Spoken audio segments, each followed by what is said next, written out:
Good Monday, y'all. Alright, so we're going down into the basement. This is that area that needed all the framing. You can see the sandstone walls and all that.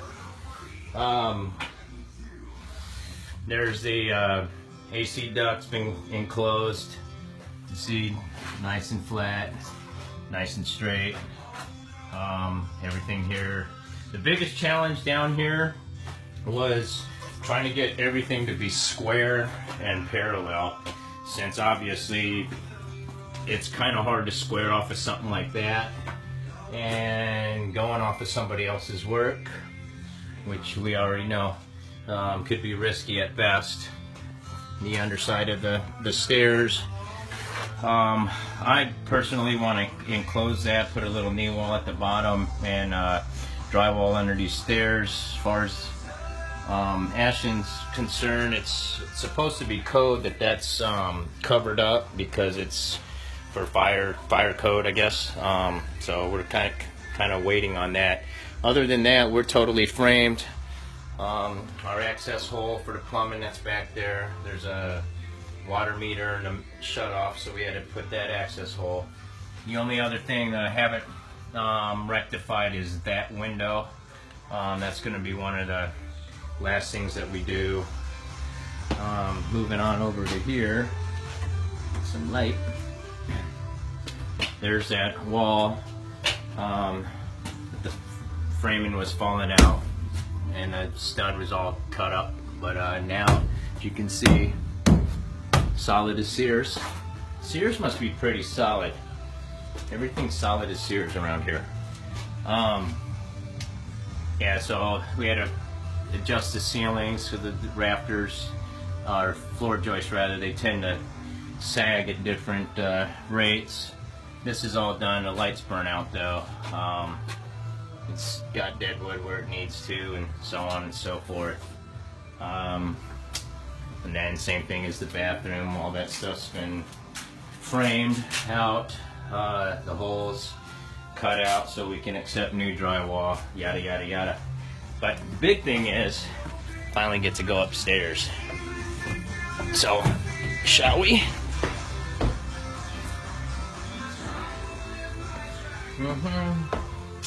All right, so yeah, up here you gotta, Pittsburgh, you gotta be a plasterer and a drywaller, drywall finisher, because new stuff gets drywalled typically, and then you get old exterior walls like this that are plastered, and this one actually isn't too bad.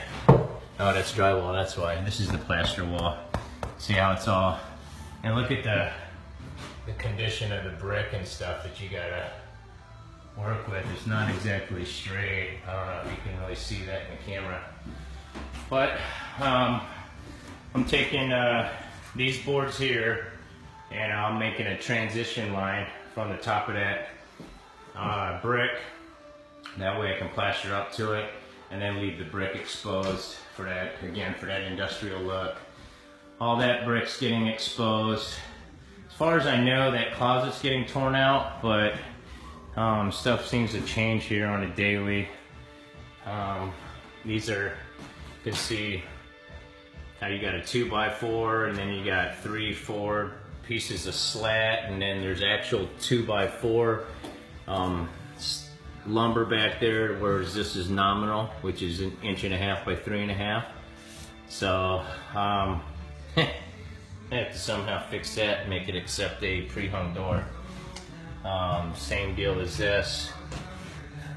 This is an actual full-blown 2x4. You can see the previous builders putting 1/4-inch shims, 1/2-inch shims, whatever he's got to do to get it straight.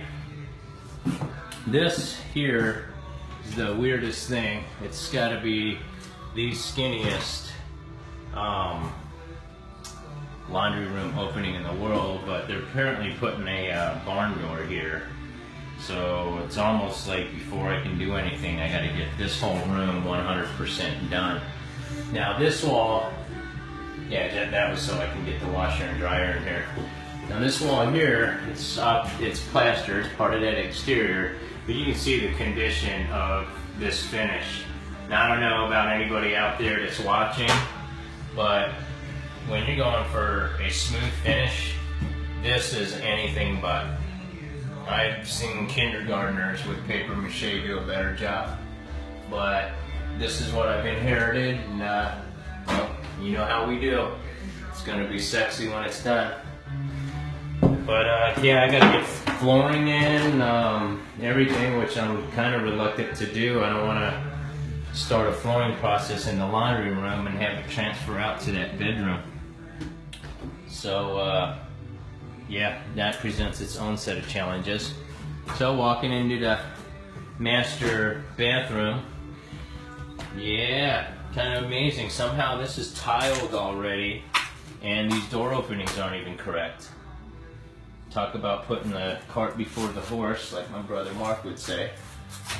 This apparently is a drop-in cubby unit, which is, the door matches the heights of these doors. So if you look at that height versus that height, there's an incredible difference. So I no clue what's going on there. We haven't crossed that road yet. There, I got to put that blocking in.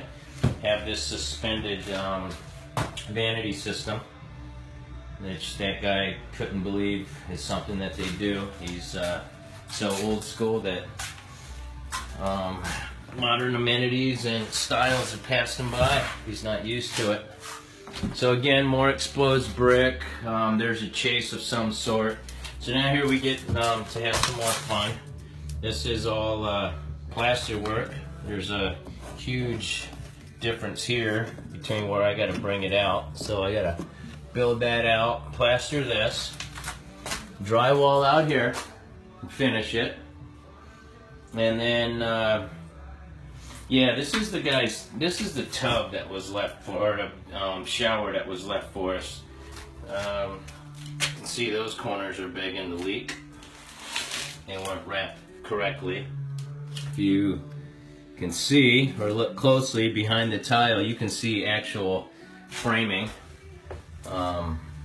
That's wood back there, not Durock, not hardy board, not even green or purple drywall. That's wood. So this is a big sieve, if you will. And I almost, you know, we decided that we weren't going to participate in that action. We don't want the liability on us, because you know it's going to leak. Come on, people. Stay with me. Anyway, got to fix all these doorways. I guess I should be happy that the tile's in. I don't have to cut my casing. But I guess that's the only thing I should be happy about. Anyway, that's the upstairs.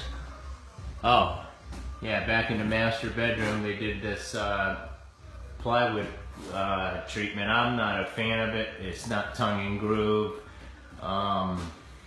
Nothing's been seamed.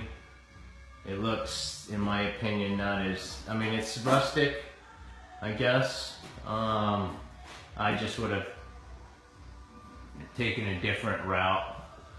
And obviously this guy here, of course the wall's out of square. You expected it to be perfect? It was built in 1910. So he's got this like a 1/2 inch to 2 inches, whatever. And instead of fudging those boards and ripping them a little bit, he decides he's gonna go with a full bore with a huge gap and then cut this into smithies. So it doesn't even match up. He could have done a better job laying it out, but judging by all the trim nails and everything else, that grew there. I'm not changing it. Best I can do is 1x2s that after I take these ones out and just make them wider, I'm gonna have to 1x2 the perimeter and, you know, kind of hide some of them gaps. I mean, nothing like finish work. And someone actually walked away from that thinking they did a good job. I don't understand it. And he got paid. He got paid for that. That's amazing. and then we go out and do a great job, kill ourselves trying to make any mistakes that we make rectified, and we can't get paid after we do the work. But that's acceptable. Go figure. Anyway, that's the video of the day at the movies.